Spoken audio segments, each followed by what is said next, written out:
Então, boa noite a todos. São 21h11 do dia 2 de novembro de 2022. Estamos aí na segunda parte do nosso curso online.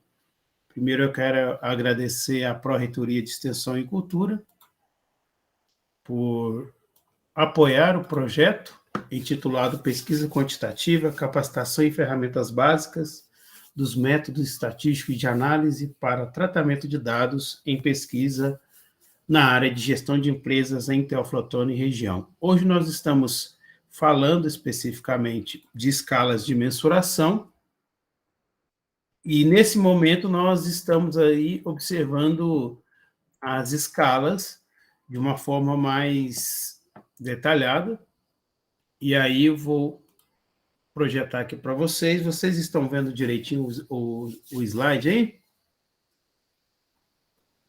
Tranquilo? Estamos sim, professor. Então, nessa parte aqui, eu não vou solicitar os senhores que leiam, mas eu vou explicar aqui detalhe de cada um. Então, nós sabemos que essa escala, logo no início, né, da nossa primeira parte, eu falei para vocês que nós atribuímos números de acordo com algumas...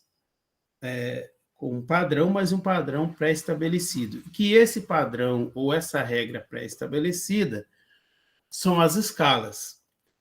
E a primeira delas é a escala nominal, e quando nós falamos a relação entre os objetos, nós falamos que ela é uma escala de equivalência. O que é essa escala de equivalência? Na verdade, você vai atribuir um número a um atributo, uma característica, certo? Então, um exemplo, quando nós falamos sexo masculino e feminino, eu posso atribuir o número 1 para masculino e o número 2 para feminino. Não significa que o número 2 seja maior que o 1, não. É só que nós vamos atribuir o número 1 quando falar de sexo masculino e o número 2 sexo feminino. Isso não dá nenhuma proporcionalidade, tá? Só atribuir um número a uma característica, a um atributo. E aí, alguém quer falar alguma coisa? Tá. Uma aplicação típica em administração. Vocês estão vendo aí em azul. Um exemplo, classificação. Eu posso classificar por marca, um exemplo, veículo, né? Eu tenho um Gol, né? Fusquinha. São características, são marcas, né? Vamos pensar aqui em marcas de carro, né? Eu tenho Fiat e Volkswagen. Então, são duas classificações por marca, um exemplo. Eu posso ser por região geográfica, não é? Por exemplo, nós podemos colocar que a região Sudeste é 1, região Sul é 2, região Nordeste é 3, região Centro-Oeste é 4, certo? Região Norte é 5. Classe social, sexo, raça, cor, pode ser, por exemplo, cor dos olhos, azuis, castanho, preto. Tipo de lojas, né? Por exemplo, a Magazine Luiza, Casas Bahia, um exemplo. Regiões, nós já falamos. Uso ou não de algo. O exemplo que eu vou dizer para vocês, há pouco tempo atrás, o ano passado especificamente, eu juntamente com meus ex-colegas do doutorado, realizamos uma pesquisa, e dessa pesquisa nós publicamos um artigo sobre mobilidade urbana. Então, essa questão do uso ou não uso. Um exemplo, na hora de realizar a entrevista, nós tínhamos uma pergunta-chave ali. Se ele utiliza, se ele é usuário de mobilidade urbana, ou seja, se ele é usuário de aplicativo de mobilidade urbana. Se ele é usuário de aplicativo, aí nós colocávamos 1. Se ele não é usuário, é 0. E aí, o que isso significa para nós? Que como a nossa pesquisa, o nosso tema é sobre o uso de aplicativo de mobilidade urbana, então aquelas pessoas que não usavam não são elementos interessantes para a nossa pesquisa. Tá? Aí nós só utilizamos dados das pessoas que utilizam o aplicativo de mobilidade urbana, né? Como nós temos aí vários, entre eles o mais famoso é o Uber, né? No Brasil, tem o 99 em São Paulo, aqui nós temos também o Garupa, né, em Teoflotone, e por aí vai. Gosto e não gosto, certo? O gosto eu posso colocar 1 e o não gosto 0. Geralmente o não é 0, tá? O que nós podemos dizer que gosto ou não gosto? Por exemplo, se eu estiver realizando uma entrevista com pessoas que gostam ou não de determinado produto. Se ela gosta, ela pode avaliar esse produto. Se ela não gosta, ela também pode avaliar? Pode, dependendo da abordagem que eu quero trabalhar. Tá? Se eu quero trabalhar só com pessoas que gostam do produto, beleza. Agora, se eu quero trabalhar com os dois, perfeito. Independente de gostar ou não gostar, ele vai contribuir com a minha pesquisa. Beleza? Tranquilo? E se tratando de variável ou escala ordinal, não variável, perdão, escala ordinal. A gente fala que a escala ordinal ela tem esse equivalência, ou seja, vai equivaler o número vai equivaler a um atributo, certo? A uma característica do objeto. Porém, ela já tem algo a mais. Ela tem um maior que, ou seja, significa uma ordem. Para a administração, nós falamos, olha, existe uma ordenação. Tá? Um exemplo de atitudes, de preferências, de posição no mercado, de opiniões, de classes sociais e de ocupações. Ocupações, né? A gente sabe que é possível você fazer uma ordem de valor de ocupações. Aqui nós vimos, por exemplo, as pessoas que 3 corredoras e a ordem de chegada delas, né, primeiro, segundo e terceiro, está dentro da escala ordinal. Quando a gente fala de atitude, por exemplo, né, nós podemos colocar, quando nós falamos de grau de concordância, tá? Pode ser uma atitude. Um exemplo, eu separo o lixo todo dia. Aí você vai dizer para o indivíduo, assinale de 1 a 10 o seu grau de concordância com a frase. Se ele está falando se ele é o grau de concordância, significa que eu estou avaliando ali a atitude daquele indivíduo. Certo? Se ele discorda totalmente com aquela frase, significa que ele não separa o lixo. Né? Por exemplo, lixo, hoje em dia a gente fala lixo molhado do seco. O seco é o reciclável e o molhado são restos de comida e por aí vai. Tá bom? Uma avaliação de atitude. Avaliação de preferência. Um exemplo, se você coloca um produto e fala assim para ele, avalie a escala desse produto. Por exemplo, o layout desse produto. Avalie a escala ou uma ordem de valor ou um valor para o layout desse produto. Significa o quê? Se ele põe, se ele assinala naquele questionário 10, significa, se a minha escala vai até 10, ou o valor vai até 10, significa que o layout foi aprovado por ele. Se for 0, significa o quê? Né? Que naquela ordem, o layout foi muito mal avaliado por ele. Aí eu posso pensar dessa forma. Posição no mercado, quem que é um exemplo que a gente sempre fala de posição no mercado, você vai colocando, por exemplo, determinados tipos de empreendimentos e pergunta para ele o que ele acha desse empreendimento em relação à posição dele no mercado. Se é o primeiro, se é o segundo, se é o terceiro, se é o quarto, na opinião do seu entrevistado. Tá bom? Classes sociais, né? A gente sempre fala, né? Ó, você tem a classe alta, que é a, né, classe, vamos pensar assim, classe baixa, né? Classe média, média alta, alta, também escala ordinal. Perfeito? E as opiniões que nós já falamos também, que essa escala de o grau de concordância, o grau de preferência também está dentro dessa perspectiva da escala ordinal. Escala intervalar. Aí você tem um elemento a mais, né? Além de ter equivalência e grau de ordenação, ela tem também um intervalo conhecido, que até o Silvio explicou para nós aí, a questão de proporcionalidade, tá? Geralmente os intervalos são sempre do mesmo tamanho, da mesma medida.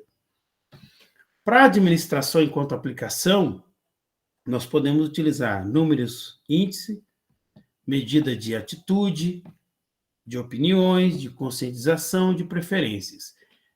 Semelhante à escala ordinal, a única diferença da intervalar, tá?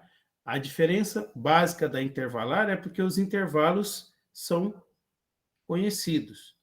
E esse intervalo, o que chama de aditividade? Porque à medida que esse intervalo vai aumentando ou diminuindo, significa que ele vai adicionar para mais ou para menos, tá? Valores a mais ou valores a menos, tá? Depois nós vamos ver alguns exemplos aí.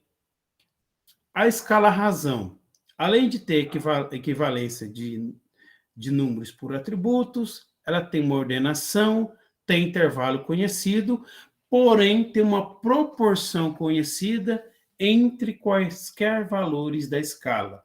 Ou seja, eu sei que eu tenho uma origem conhecida. O exemplo, idade. Nós sabemos que a nossa idade começa por meses até chegar a 1 ano de idade. Então, eu sei a origem. Número de consumidores. Pode ter 0 consumidores, pode ter 1 milhão de consumidores. Renda, patrimônio, vendas, preço, participação no mercado, participação de mercado. Significa o quê? Que eu conheço a origem. Se eu conheço a origem, escala razão. Tá?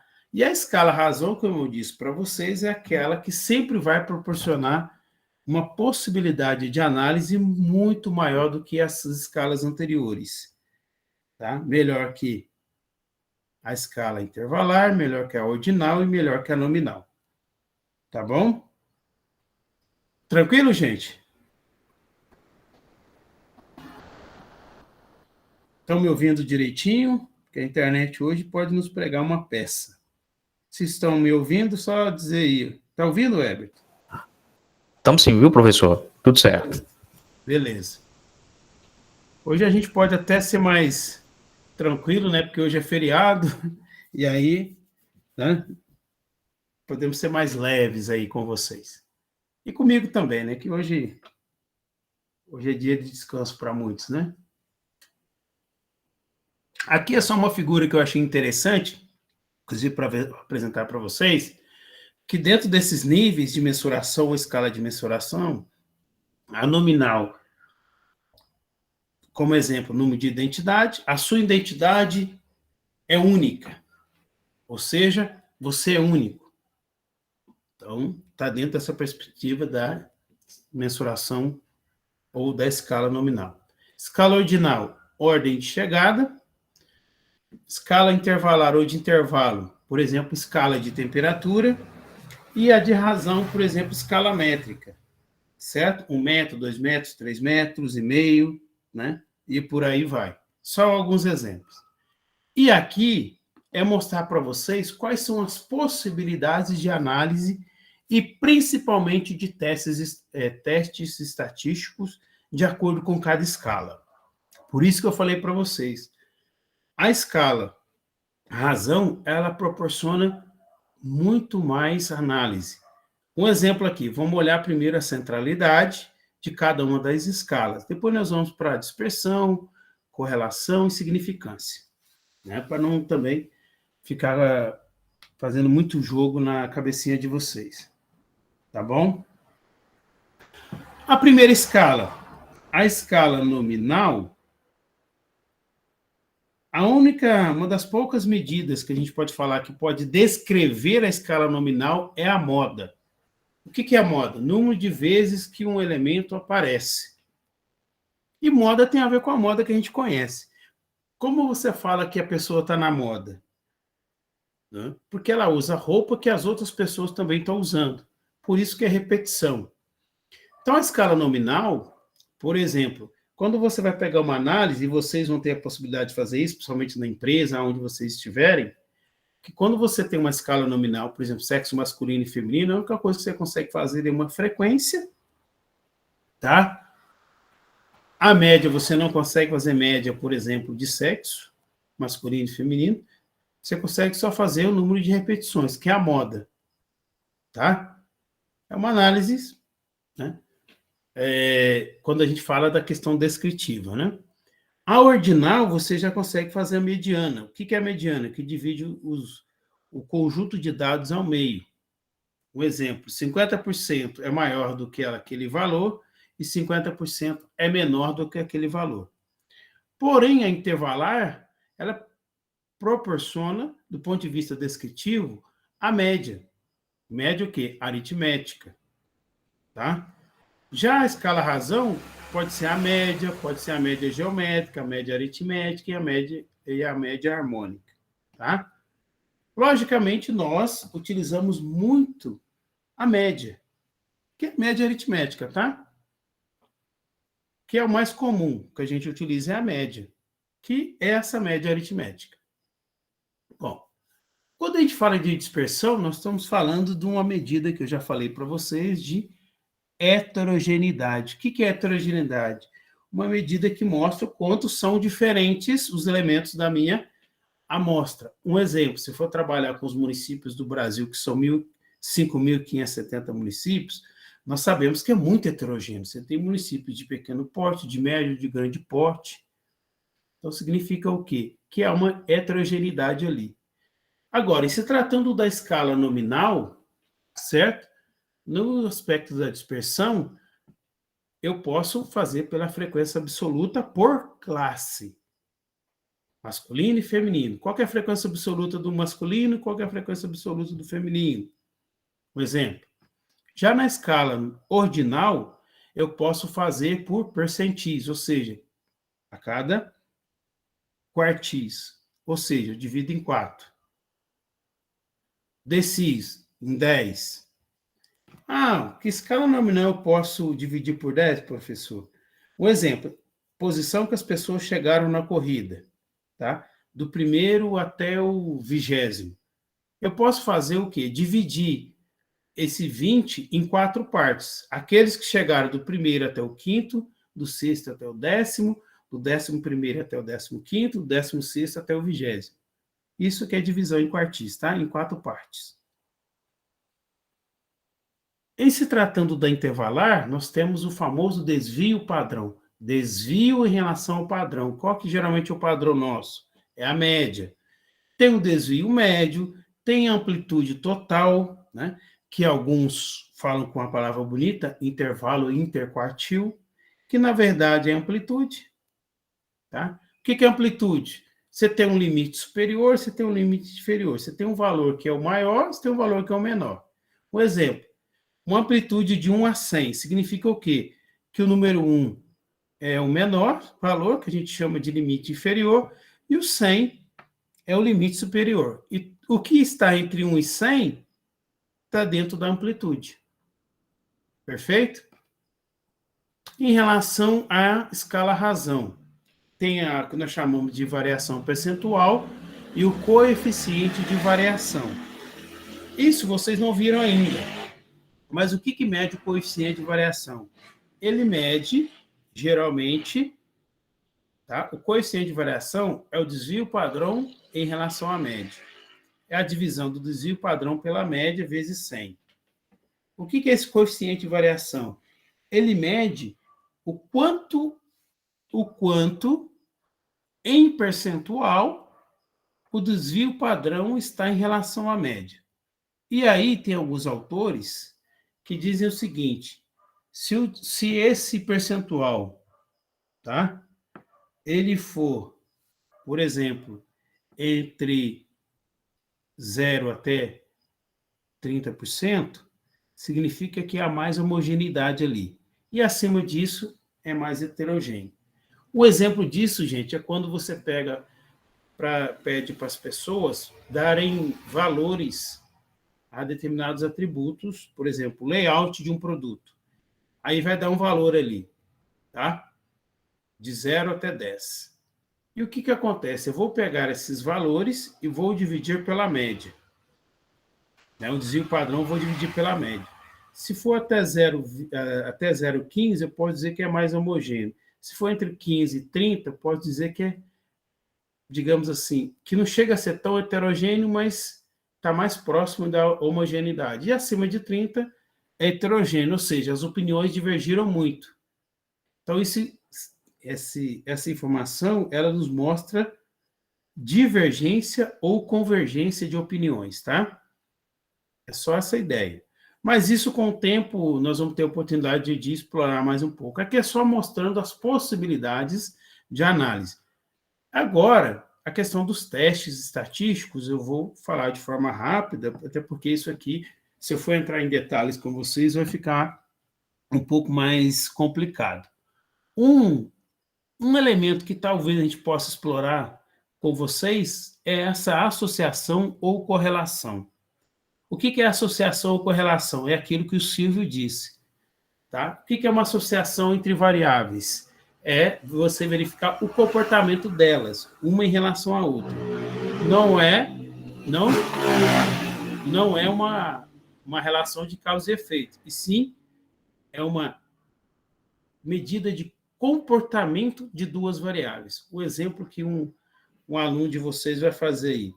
Se a gente quer medir a correlação entre uma receita e um gasto, significa o quê? Se a relação for positiva, significa quanto mais eu gasto, mais receita eu gero. Se for uma relação negativa, ou uma associação negativa, quanto mais eu gasto, menor receita eu tenho. Aí você fala, mas professor, mas isso mostra que não tem como. Aí alguns dizem que é óbvio que quanto mais eu gasto, menos receita eu tenho. Depende. Depende do quê? Depende do que você está trabalhando. Tá? Logicamente, qualquer pessoa vai dizer que o óbvio é que quanto mais você gasta, menos receita você tem.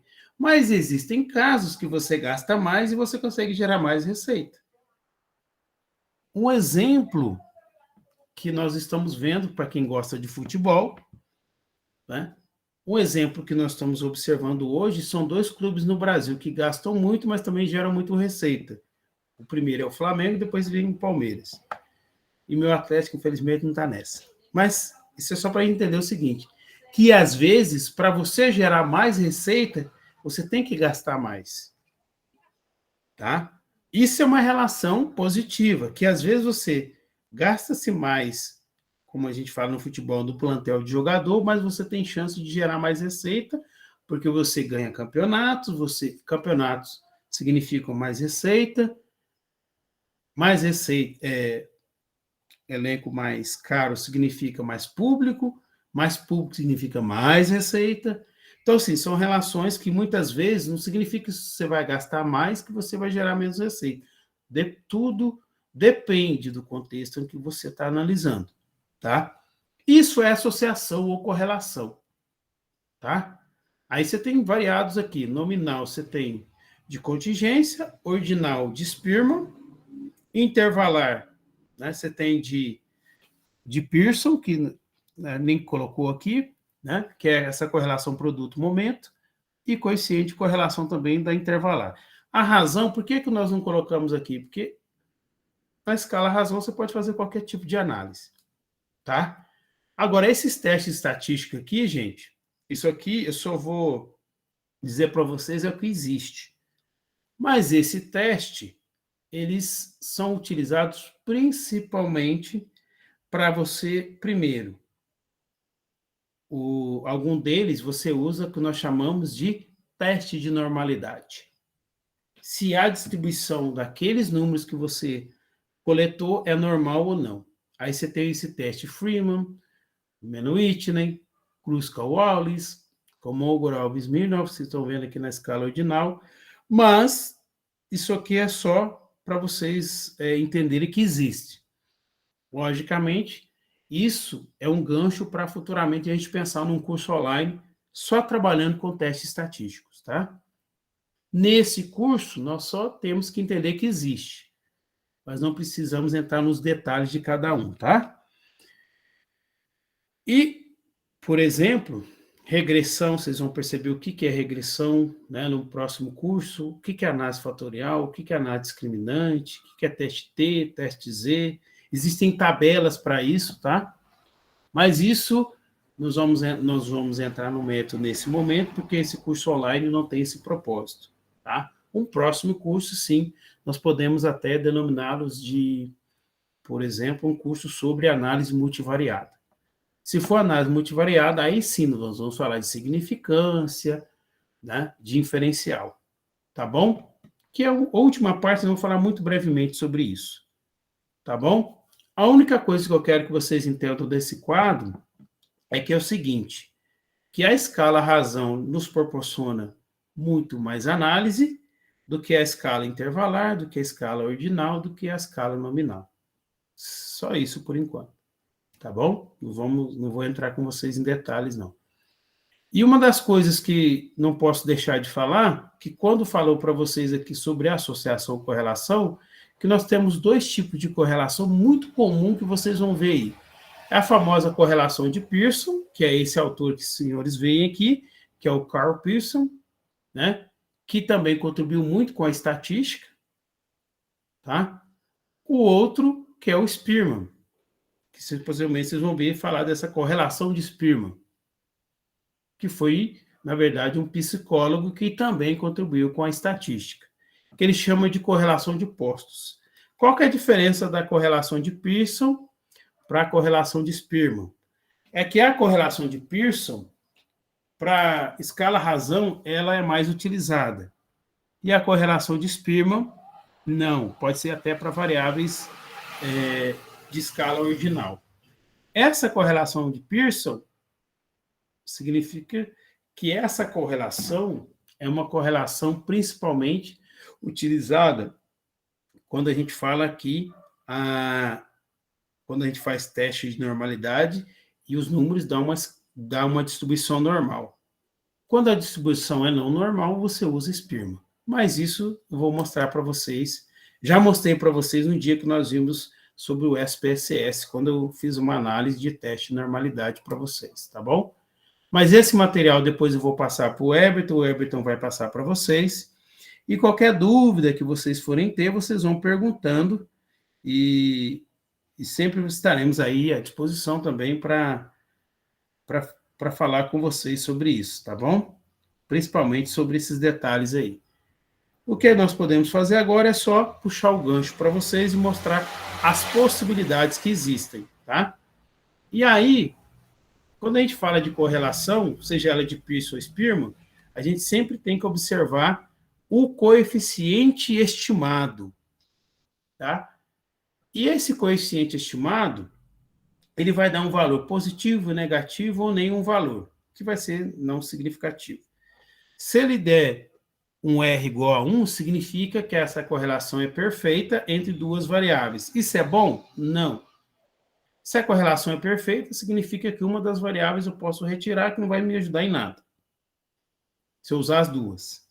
Se a correlação é negativa, certo? Ou negativa perfeita, ou seja, menos 1, significa que eles estão uma correlação inversa, né? Que até o colega de vocês já disse. Se der 0, o R dela der 0, significa que não tem linearidade entre essas duas variáveis. O que é linearidade? Significa o quê? Que elas têm relação linear. Se uma cresce, né? Se uma tem uma tendência de crescimento, a outra tem uma tendência de diminuição. Relação negativa. Se for relação positiva, a tendência de uma crescer e a outra também. E eu sempre falo para os meus alunos da disciplina de mercado de capitais que quando nós vamos falar sobre indicadores, eu sempre falo para eles que, associado aos indicadores, existe essa questão de a gente fazer uma análise de associação. Por quê? Um exemplo. Se eu vou lá, compro ações de diferentes empresas. Se a correlação der positiva, significa o quê? E forte, significa que se uma ação aumenta, a outra tende a aumentar. Mas se uma cai, a outra também tende a cair. Por isso que a gente fala, nunca coloque os mesmos ovos, os ovos na mesma cesta.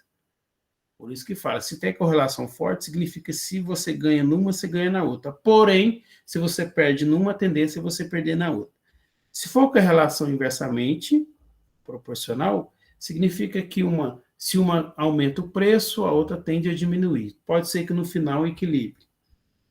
E se a associação for inversa, mas uma associação fraca, é bom porque às vezes se uma cai, a outra não tende a cair.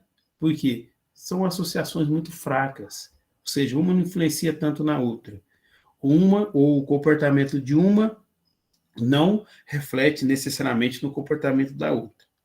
Então, em mercado de capitais, a correlação fraca ela é mais interessante, a forte não é tão bom. Tá?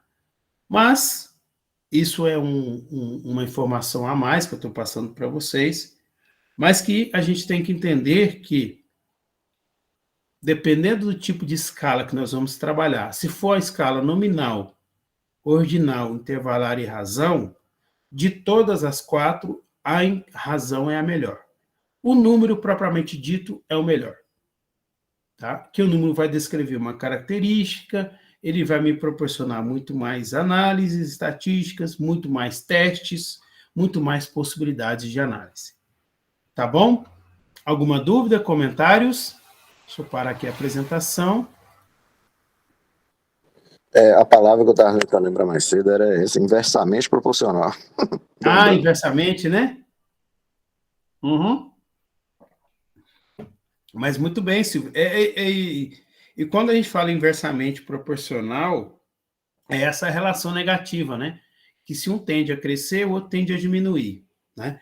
Dependendo da situação, é que eu falo, tudo depende do contexto, tá? Que contexto é isso? Aí é onde eu estou trabalhando, né? Às vezes, né? Às vezes, se eu for pensar, por exemplo, em ganhos, né, significativos, como eu mostrei para vocês, se for uma relação entre receita e gasto, se for inversamente proporcional, dependendo da situação, é bom, né? Ou seja, quanto menos eu gasto, mais receita eu gero, isso é ótimo. Agora, quanto mais eu gasto, menos receita eu gero, aí uma situação complicada. Tá bom? Mais algum comentário?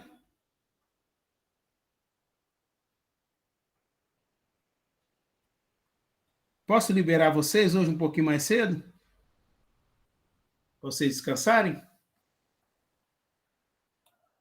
É bom, feriadinho, né? É um feriadinho, é. Estou